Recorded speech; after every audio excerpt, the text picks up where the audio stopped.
Assalamualaikum warahmatullahi wabarakatuh. Yang terhormat Ibu Ulfas, selaku dosen pengampu mata kuliah Analisis Laporan Keuangan kelas C. Di sini kami dari kelompok 1 akan mempresentasikan materi tentang pelaporan dan analisis keuangan. Sebelum saya memasuki materi, izinkan saya untuk memperkenalkan anggota dari kelompok 1. Yang pertama, ada Rafli Muhammad dengan MPM akhir 183. Lalu yang kedua ada Rafli Amrullah Yahya dengan MPM akhir 193. Yang ketiga ada Randy Hanadi dengan MPM akhir 194. Lalu yang keempat ada Devitri Oktaviani dengan MPM akhir 325. Lalu yang kelima ada Leilani Makandari Aryavan dengan MPM akhir 326. Lalu yang keenam ada Angelika Karuna Vita Boyani dengan MPM akhir 341, dan yang terakhir adalah Bilqis Agustina Mindiari dengan MPM akhir 345. Untuk materi selanjutnya akan dijelaskan oleh saya. Laporan keuangan wajib merupakan hal penting bagi lingkungan pelaporan keuangan. Di dalam laporan keuangan wajib ini dibagi menjadi 3, yaitu laporan keuangan, pengumuman laba, dan laporan wajib lainnya. Laporan keuangan ini berfungsi untuk sebagai mempublikasikan produk, layanan, dan pencapaian perusahaan kepada para pemegang saham dan pihak lain. Saat menganalisis informasi tribulanan, kita perlu mengenali 2 faktor penting, yaitu saat tren atau musiman dan penyelesaian akhir tahun. Lalu yang kedua adalah pengumuman laba. Pengumuman laba ini memberikan informasi ringkasan utama tentang posisi dan kinerja perusahaan untuk periode tribulanan dan tahunan. Lalu yang ketiga adalah laporan wajib lainnya. Lalu apa saja faktor-faktor yang mempengaruhi laporan keuangan wajib? Yang pertama adalah GAAP. GAAP ini merupakan aturan dan pedoman akuntansi keuangan. Aturan-aturan ini menentukan kebijakan, pengukuran, dan pengakuan seperti bagaimana aset diukur, kapan kewajiban timbul, kapan pendapatan dan keuntungan diakui, dan kapan beban dan kerugian terjadi. Aturan-aturan ini juga menentukan informasi apa saja yang harus disajikan dalam catatan. Pengetahuan tentang prinsip-prinsip akuntansi ini sangat penting untuk analisis laporan keuangan yang efektif. Selain menggunakan GAAP, juga bisa menggunakan IFRS untuk standar pelaporan keuangan internasional. Lalu yang kedua adalah manajer. Manajer ini mempunyai tanggung jawab untuk pelaporan keuangan yang adil dan akurat. Manajer memiliki kendali tertinggi atas integritas sistem akuntansi dan catatan keuangan yang membentuk laporan keuangan. Menurut Undang-Undang Sarbanes-Oxley tahun 2002, mewajibkan CEO untuk menyatakan secara pribadi keakuratan dan kebenaran pelaporan keuangan. Lalu yang ketiga adalah mekanisme pemantauan dan penegakan hukum. Mekanisme ini digunakan untuk kredibilitas dan kelangsungan hidup laporan keuangan agar tidak dapat selalu ditekankan. Mekanisme yang digunakan adalah auditor, tata kelola perusahaan, komisi sekuritas dan bursa efek, serta litigasi. Lalu yang keempat adalah sumber informasi lainnya.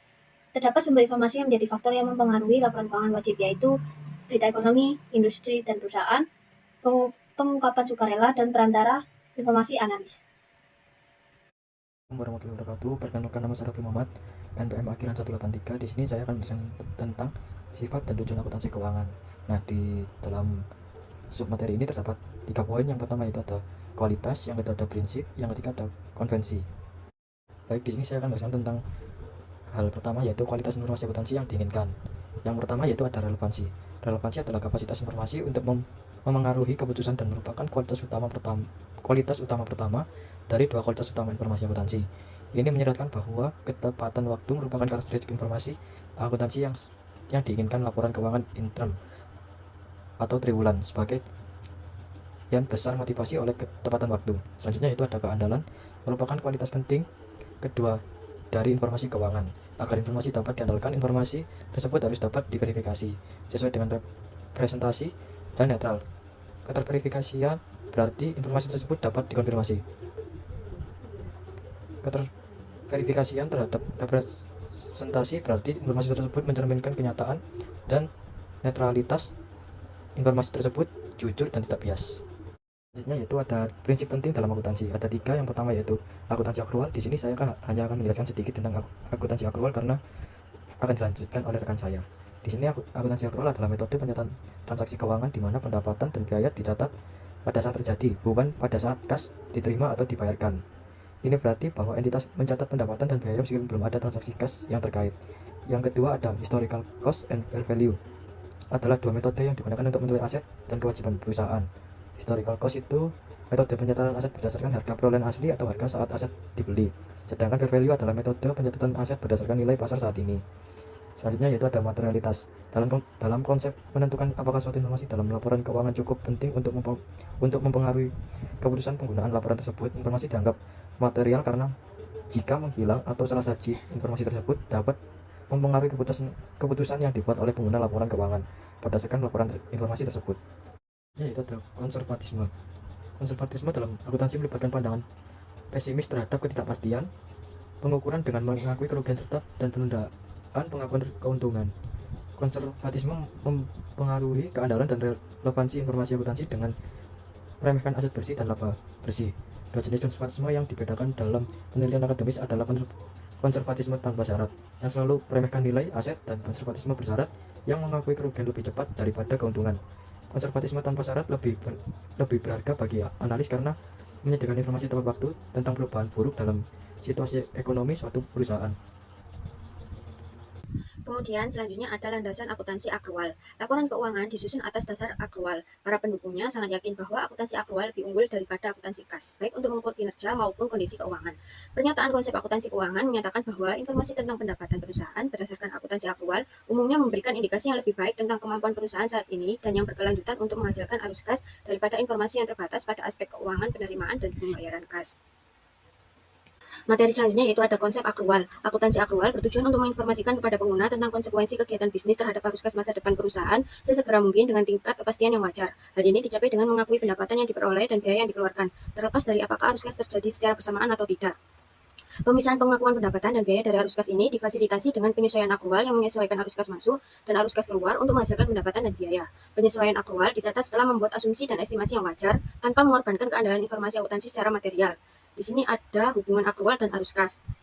Untuk mengeksplorasi hubungan antara akrual dan arus kas bagi perusahaan, penting untuk mengenali jenis arus kas alternatif. Nah, jenis arus kas alternatif ini ada arus kas operasi yang mengacu pada kas dari aktivitas operasi perusahaan yang sedang berlangsung. Kemudian ada arus kas bebas bagi perusahaan yang mencerminkan efek tambahan dari investasi dan diinvestasi dalam aset operasi. Kemudian ada arus kas bagi ekuitas yang menambahkan perubahan pada tingkat utang perusahaan ke arus kas bebas bagi perusahaan dan menghasilkan arus kas yang tersedia bagi pemegang ekuitas.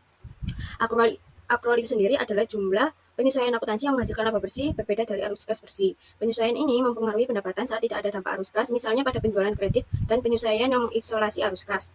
Akrual mempengaruhi neraca dengan meningkatkan atau menurunkan akun aset atau kewajiban dengan jumlah yang sama. Akrual memiliki dua jenis, yaitu akrual jangka pendek yang terkait dengan pos modal kerja dan akrual jangka panjang seperti penyusutan dan amortisasi. Kemudian hubungan selanjutnya yaitu akuntansi akrual mengurangi masalah penentuan waktu dan pencocokan.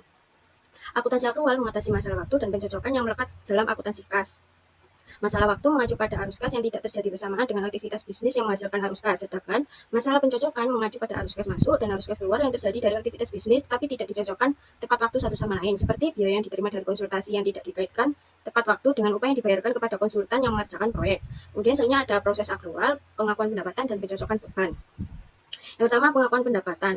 Pendapatan diakui saat diperoleh dan terrealisasi atau dapat direalisasikan. Pendapatan diperoleh saat perusahaan mengirimkan produk atau layanannya.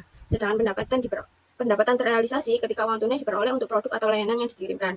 Kemudian pendapatan dapat direalisasikan ketika perusahaan menerima aset untuk produk atau layanan yang dikirimkan yang dapat dikonversi menjadi uang tunai. Kemudian penyesuaian beban atau pencocokan beban. Akuntansi akrual mengharuskan beban disesuaikan dengan pendapatan. Semua beban produk tetap berada di neraca sebagai persediaan hingga produk terjual, dan pada saat itu biaya tersebut dipindahkan ke laporan laba rugi sebagai harga pokok penjualan atau HPP.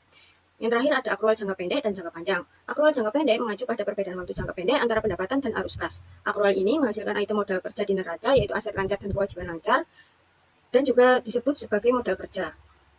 Akrual jangka pendek menimbulkan semua jenis piutang dan utang. Akrual jangka panjang muncul dari kapitalisasi. Kapitalisasi aset itu sendiri adalah proses penangguhan biaya yang dikeluarkan pada periode berjalan yang manfaatnya diharapkan pada periode yang akan datang. Proses ini menghasilkan aset jangka panjang seperti pabrik, mesin, dan nilai wajar. Kemudian selanjutnya ada relevansi dan keterbatasan akuntansi akrual. Di sini ada relevansi akuntansi akrual. Keunggulan relevansi konseptual akuntansi akrual atas arus kas muncul karena laporan laba rugi berbasis akrual dan neraca lebih relevan untuk mengukur kapasitas perusahaan dalam menghasilkan kas saat ini dan di masa mendatang. Akrual jangka pendek dan jangka panjang penting untuk relevansi pendapatan terhadap arus kas, seperti yang pertama relevansi akrual jangka pendek. Akrual jangka pendek meningkatkan relevansi akuntansi dengan membantu mencatat pendapatan saat diperoleh dan biaya saat dikeluarkan. Akrual ini menghasilkan angka pendapatan yang lebih mencerminkan profitabilitas dan juga menghasilkan aset lancar dan kewajiban lancar yang memberikan informasi manfaat tentang kondisi keuangan. Yang kedua, relevansi akrual jangka panjang. Relevansi akrual jangka panjang, untuk melihat pentingnya akrual jangka panjang harus memperhatikan bahwa arus kas bebas bagi perusahaan dihitung dengan mengurangi investasi dalam aset operasi jangka panjang dari arus kas operasi. Investasi tersebut dapat menimbulkan masalah bagi arus kas bebas, yaitu masalah yang pertama, investasi ini biasanya besar dan jarang terjadi dan menyebabkan volatilitas dalam arus kas bebas. Dan masalah yang kedua yaitu arus kas bebas memperlakukan pertumbuhan modal dan penggantian modal secara sinonim. Akuntansi akrual mengatasi keterbatasan arus kas bebas ini dengan mengkapitalisasi investasi dalam aset jangka panjang dan mengalokasikan biayanya selama periode manfaat di masa mendatang. Keunggulan akrual dalam menyediakan informasi yang relevan tentang kinerja dan kondisi keuangan perusahaan dan untuk memprediksi arus kas masa depan dijelaskan sebagai berikut. Yang pertama ada kinerja keuangan, pengakuan pendapatan dan pencocokan biaya menghasilkan angka pendapatan yang lebih tinggi daripada arus kas untuk mengevaluasi kinerja keuangan. Pengakuan pendapatan memastikan semua pendapatan yang diperoleh dalam suatu periode diperhitungkan. Pencocokan memastikan bahwa hanya biaya yang dapat diatribusikan ke pendapatan yang diperoleh dalam suatu periode yang dicatat. Kemudian ada kondisi keuangan. Akuntansi akrual menghasilkan neraca yang lebih akurat dan mencerminkan tingkat sumber daya yang tersedia bagi perusahaan untuk menghasilkan arus kas masa depan. Yang terakhir yaitu memprediksi arus kas masa depan. Pendapatan akrual merupakan prediktor arus kas masa depan yang lebih unggul daripada arus kas saat ini karena memiliki dua alasan. Yang pertama yaitu melalui pengakuan pendapatan. Pendapatan tersebut mencerminkan konsekuensi arus kas masa depan. Dan yang kedua yaitu akuntansi akrual menyelaraskan ke arus kas masuk dan arus kas keluar dengan lebih baik dari waktu ke waktu melalui proses pencocokan. Assalamualaikum warahmatullahi wabarakatuh. Perkenalkan, nama saya Raffi Amrullah Yahya dengan akhiran NPM 193. Di sini saya akan menjelaskan tentang empirical relevance of accrual accounting. Empirical relevance of accrual accounting menjelaskan tentang pentingnya akuntansi akrual dalam konteks relevansi dan keandalannya dalam mengukur kinerja keuangan suatu perusahaan. Kritikus akuntansi akrual seringkali menilai bahwa akuntansi akrual memiliki tingkat keandalan yang lebih rendah dibandingkan dengan arus kas yang dianggap lebih dapat diandalkan. Namun, para pendukung akuntansi akrual berpendapat bahwa relevansi tambahan dari akuntansi akrual dapat mengimbangi keandalan yang lebih rendah tersebut. Mereka juga menekankan adanya mekanisme kelembagaan seperti GAAP atau Generally Accepted Accounting Principles dan audit yang memastikan tingkat keandalan minimal yang dapat diterima. Perbedaan utama antara akuntansi akrual dan arus kas adalah ketepatan waktu dalam mengenali aktivitas bisnis, di mana laba akrual itu cenderung lebih tepat waktu dalam mengenali dampak aktivitas bisnisnya. Bentuk yang selanjutnya adalah analisis implikasi akuntansi akrual. Yang pertama itu terdapat mitos dan kebenaran tentang akrual dan arus kas. Terdapat beberapa anggapan mengenai akrual dan arus kas, baik yang positif maupun yang negatif. Penting bagi seorang analis untuk mengetahui mana dari anggapan tersebut yang benar dan mana yang tidak. Selanjutnya adalah mitos tentang akrual dan arus kas. Terdapat beberapa mitos dan kesalahpahaman terkait akuntansi akrual, pendapatan, dan arus kas. Mitos yang pertama, karena nilai perusahaan bergantung pada arus kas masa depan, hanya arus kas saat ini yang relevan untuk penilaian. Mitos ini sebenarnya tidak benar. Meskipun kita telah menerima bahwa nilai perusahaan bergantung pada arus kas masa depan, tidak ada alasan untuk secara otomatis mengaitkan arus kas saat ini dengan arus kas masa depan. Penelitian menunjukkan bahwa pendapatan saat ini merupakan prediktor yang lebih baik untuk arus kas masa depan dibandingkan arus kas saat ini. Pendapatan juga lebih baik dalam menjelaskan harga saham daripada arus kas. Mitos yang kedua, semua arus kas relevan terhadap nilai. Tidak semua arus kas itu mempengaruhi nilai perusahaan. Misalnya, kas yang dikumpulkan dari pelanggan yang memiliki piutang tidak selalu mempengaruhi nilai perusahaan. Beberapa jenis arus kas bahkan berkaitan negatif dengan nilai perusahaan, seperti belanja modal yang mengurangi arus kas bebas tetapi biasanya meningkatkan nilai perusahaan. Mitos yang ketiga, semua penyesuaian akuntansi akrual tidak relevan terhadap nilai. Itu tidak sepenuhnya benar, meskipun benar bahwasanya penyesuaian akuntansi yang bersifat kosmetik mungkin tidak menghasilkan penilaian yang berbeda. Namun, tidak semua penyesuaian akuntansi itu bersifat kosmetik. Salah satu tujuan utama akuntansi akrual adalah untuk melakukan penyesuaian terhadap transaksi yang memiliki implikasi arus kas di masa depan, meskipun tidak ada arus kas yang masuk atau keluar pada saat transaksi terjadi, seperti penjualan kredit. Untuk mitos yang keempat, arus kas tidak bisa dimanipulasi. Pernyataan ini salah. Bahkan arus kas mungkin lebih mudah untuk dimanipulasi daripada pendapatan. Misalnya, arus kas dapat ditingkatkan dengan menunda belanja modal atau pembayaran biaya atau bisa juga dengan mempercepat pengumpulan kas dari pelanggan. Untuk mitos yang kelima, semua pendapatan itu dimanipulasi. Tidak semua pendapatan dapat dimanipulasi. Meskipun ada manajer yang mengelola pendapatan dan frekuensi praktik ini mungkin meningkat, tindakan hukum SEC yang ditunjukkan untuk pelaporan keuangan yang curang dan penyajian ulang laporan keuangan yang sudah diterbitkan hanya mempengaruhi sebagian kecil perusahaan publik. Untuk mitos yang terakhir atau yang keenam, tidak mungkin untuk terus-menerus mengelola pendapatan ke atas dalam jangka panjang. Pernyataan ini tuh tidak sepenuhnya benar, meskipun aturan akuntansi menyatakan bahwa akrual pada akhirnya akan berbalik sehingga akuntansi akrual dan akuntansi kas akan bersatu dalam jangka panjang. Banyak perusahaan yang dapat dengan agresif mengelola pendapatan ke atas selama beberapa tahun. Selain itu, Perusahaan yang sedang tumbuh dapat mengelola pendapatan ke atas untuk jangka waktu yang lebih lama karena penyesuaian ke atas pada periode saat ini itu mungkin melebihi pembalikan dari penyesuaian yang lebih kecil di tahun-tahun sebelumnya. Untuk yang selanjutnya adalah kebenaran tentang akrual dan arus kas. Logika dan bukti menunjukkan beberapa kebenaran penting tentang akuntansi akrual, pendapatan, dan arus kas.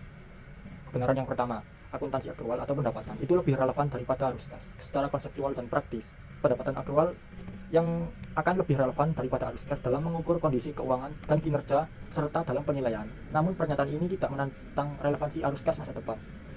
Ini hanya menunjukkan bahwa arus kas saat ini itu kurang relevan dibandingkan pendapatan saat ini. Kebenaran yang kedua, arus kas lebih dapat diandalkan daripada akrual. Arus kas itu memang lebih dapat diandalkan daripada akrual. Namun, pernyataan ekstrim seperti arus kas tidak bisa dimanipulasi itu tidak benar. Ketika menganalisis arus kas, kita juga harus mengingat bahwa arus kas itu lebih fluktuatif daripada pendapatan.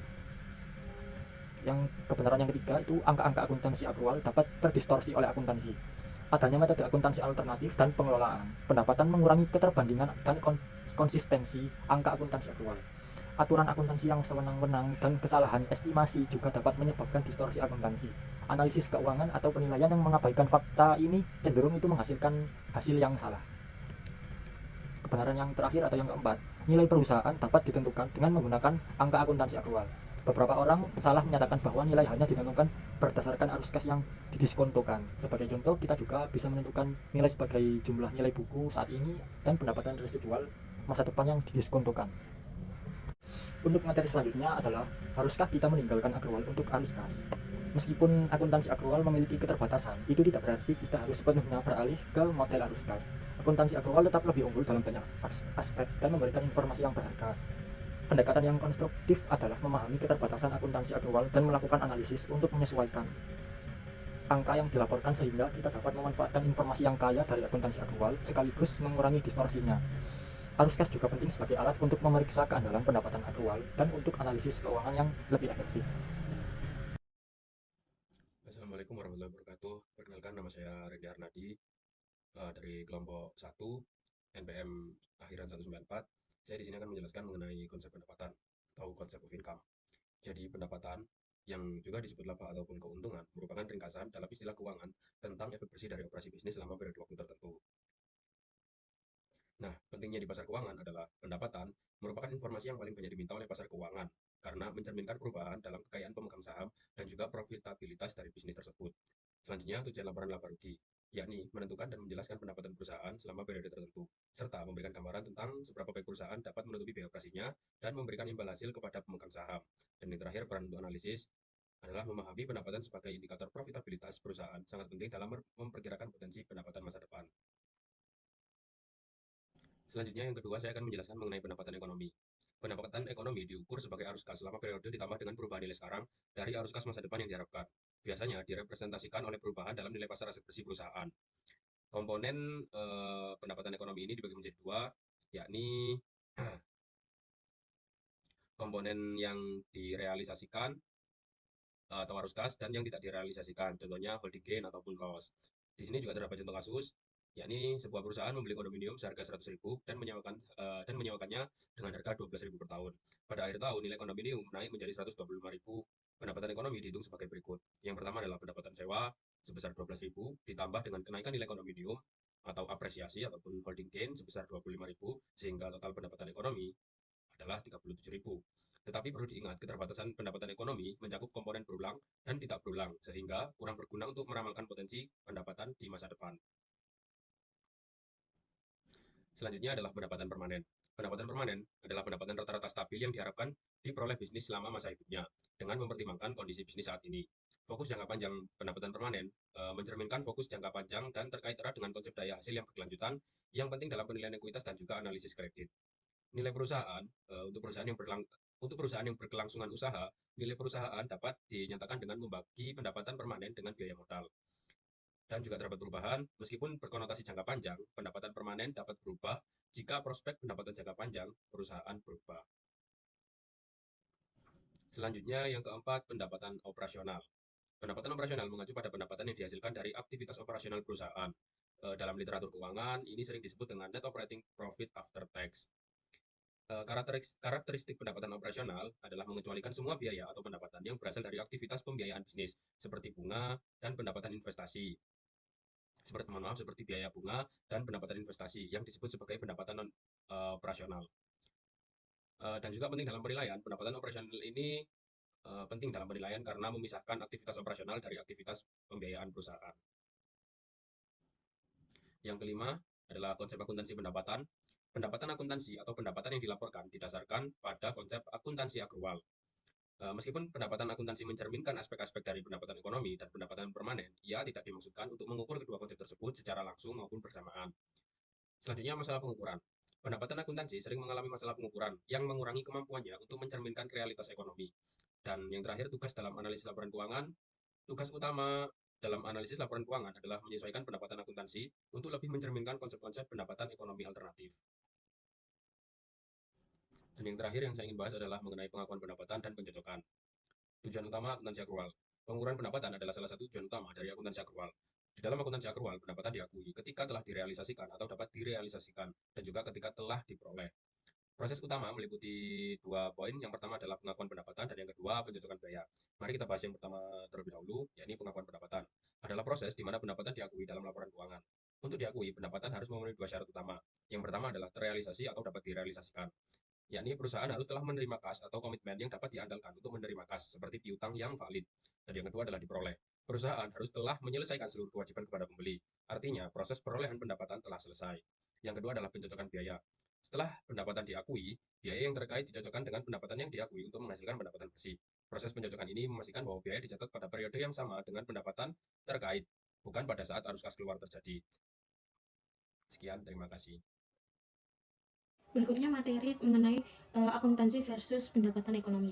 Nah, ada beberapa hal atau alasan mengapa pendapatan akuntansi berbeda dengan pendapatan ekonomi yang dibedakan menjadi 4 bagian. Yang pertama ada konsep pendapatan alternatif, di mana konsep pendapatan ekonomi sangat berbeda dengan konsep pendapatan dari akuntansi. Selanjutnya ada biaya historis. Nah, dasar pengukuran pendapatan dengan biaya historis menimbulkan adanya perbedaan antara pendapatan akuntansi dan juga pendapatan ekonomi.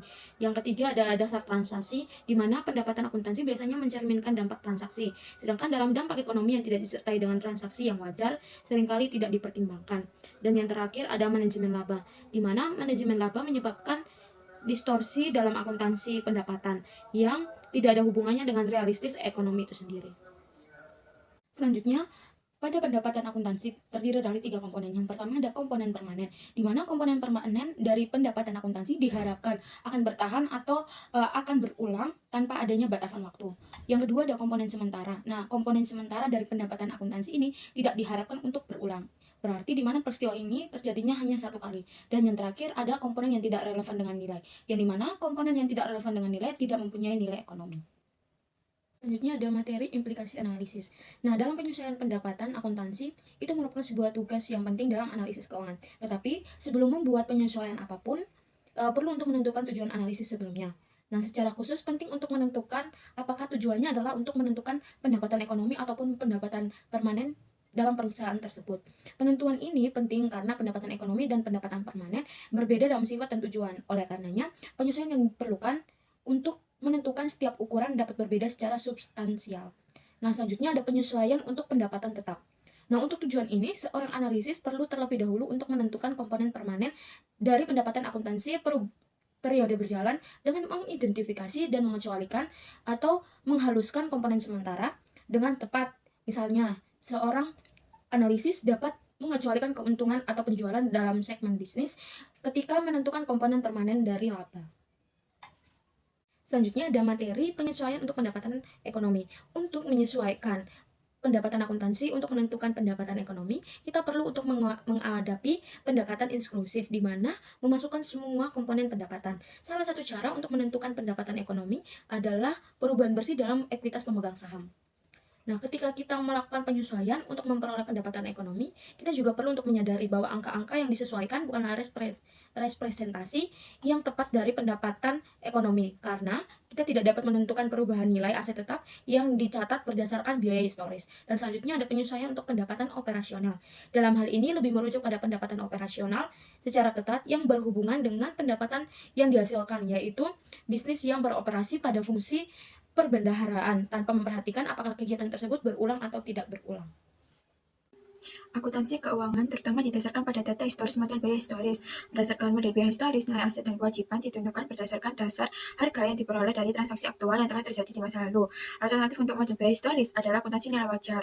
Berdasarkan model biaya wajar, model akuntansi nilai aset dan kewajiban ditentukan berdasarkan nilai wajar atau biasanya harga pasar pada tanggal pengukuran, yaitu kira-kira tanggal laporan keuangan.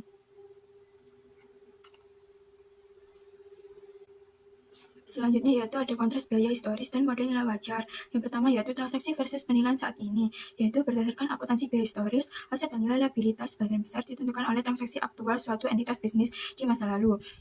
Penilaian tidak perlu mencerminkan keadaan ekonomi saat ini. Sebaliknya, berdasarkan model nilai wajar, jumlah aset atau kewajiban ditentukan oleh nilai terkini menggunakan asumsi pasar. Penilaian tidak perlu didasarkan pada transaksi yang sebenarnya.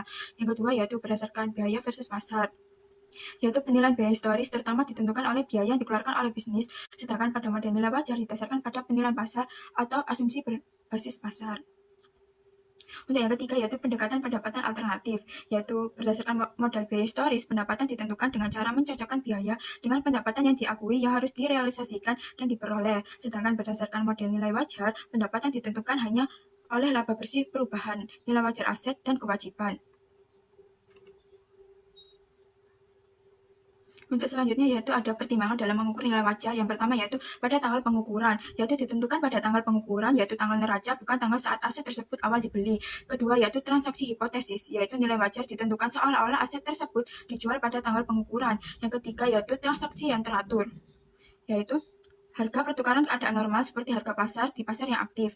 Selanjutnya yaitu pengukuran berbasis pasar, yaitu entitas aset harus mencerminkan harga yang akan dibayarkan oleh pelaku pasar untuk aset tersebut. Yang terakhir yaitu harga keluar, harga di mana bisnis dapat mengalihkan tanggung jawab kepada pihak ketiga, bukan harga yang akan didapatkan untuk menanggung tanggung jawab tersebut.